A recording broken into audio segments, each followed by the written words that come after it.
Hey folks, I'm Diego Rosenberg. I'm the lead writer at the Collector Car Network, and we are the Barrett-Jackson Fall Scottsdale Auction. And right here, we have a 1964 Fiat 600D Multipla. Now, if you remember, Mazda had an MPV in the late 80s. It wasn't quite a minivan. MPV, multi-purpose vehicle. This is kind of an early version of the same thing. This car was available from 1956 to 67, based on the Fiat 600, but this is kind of like a Fiat 600 that went. So what's interesting about this, it has a very small engine, just like this Fiat 600 had a 600cc more or less. This one started off with that, but then went up to a 767 in the early 60s. So let's go check out the engine now.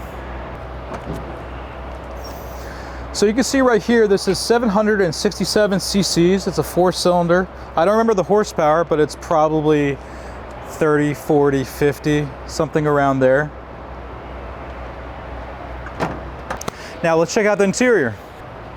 There's seating for 4 in the back, and it's a little bit difficult to get in. It's a little tight. I have not much leg room.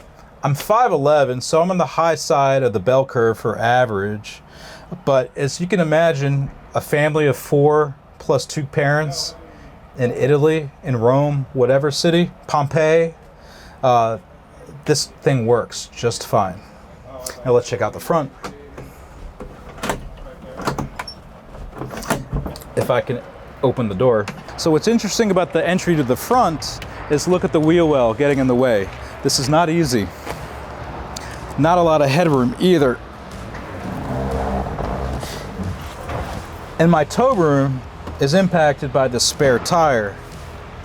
But I do have headroom once I sit.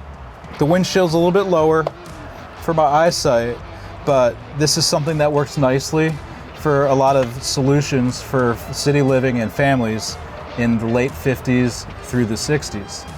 I also read that these were popular as taxis in Italy, although when I went to Italy in 1984, I don't remember seeing any of these because I would have thought these were pretty cool at the time. So what's cool about the Fiat Multipla, such as this, is that even though it looks funny, it does meet the needs of families in Europe, if not Italy, with their different roads, different taxes on engine size, different fuel costs.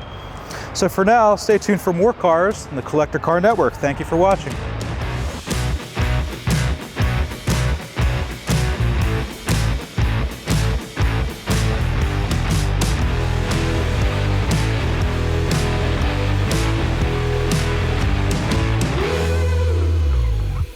Hey guys, thanks so much for watching our video. Be sure to hit that like and subscribe button. And remember, comment down below your thoughts. If you want to collect a car of your own, check out our website at classiccars.com, which is our online marketplace with over 30,000 listings live on the site.